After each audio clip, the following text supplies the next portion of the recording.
주차장에서 일어나는 사고인데요. 이 차는 뒤로 후진 주차할 거고요. 지금 이 차는 후진하면서, 둘 다 후진하면서 일어나는 사고입니다. 영상 보시죠.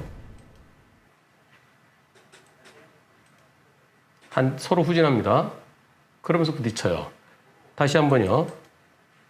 다시 후진하면서 부딪히고 앞으로 빼주죠. 자, 이 사건 과실 비율은 정확히 잘 판단하기 좀 어렵습니다. 왜냐하면 어떤 차가 먼저 움직였는지가 중요하죠. 근데 동시에 움직였다 그러면 동시에는 이런 상황에서 움직여지기 어려울 텐데요.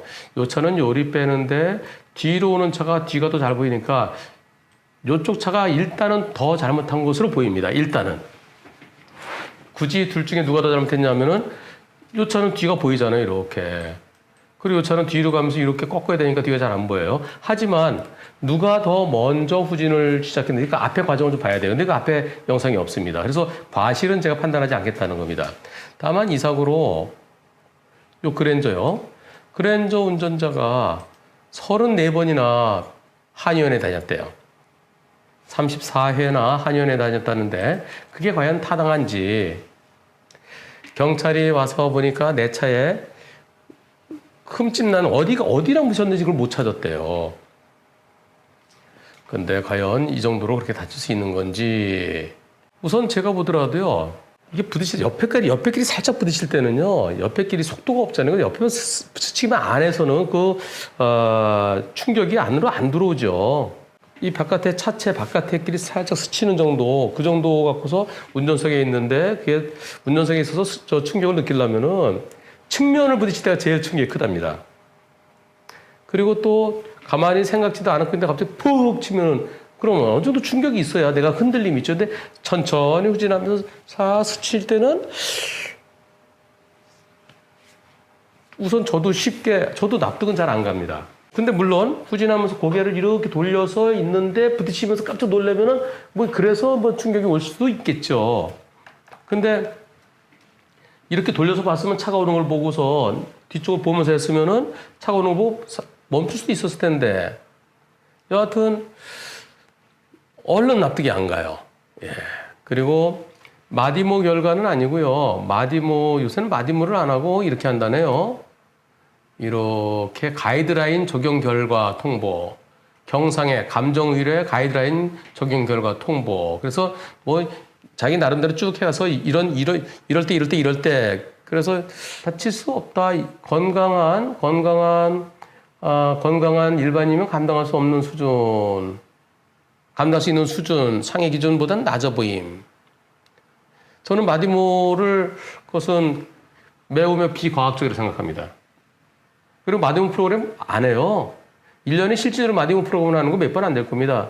마디모 프로그램 제대로 하려고 그러면은 현장도 보고 차도 보고 그리고 마디모 프로그램 시뮬레이션 돌리고 최소한 일주일 걸린대요.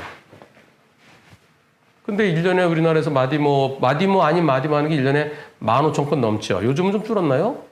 그러면은 마디모 분석하는 그 방에 전체 직원이 10명 정도 된다 치면은요. 그 중에 과장님은 안 하실 거고요. 한 8명이 한다 치고요. 그럼 8명에서 15,000건, 16,000건, 1년에 2,000건. 2,000건 어떻게 하죠? 실제로 출근한 날이 250일 되나요? 토요일 빼면 250일. 250일에 2,000건. 하루에 10건이네요. 휴가도 가야 되니까. 하루에 10건 어떻게 해요? 그러니까 전부 다 사진을 보니까 부딪히긴 부딪혔다. 근데 현저한 손상은 없다. 속도가 시속 8km 이하였다. 두 차의 속도가 또는 서 있는 차를 들이받아 시속 8km 이하였다.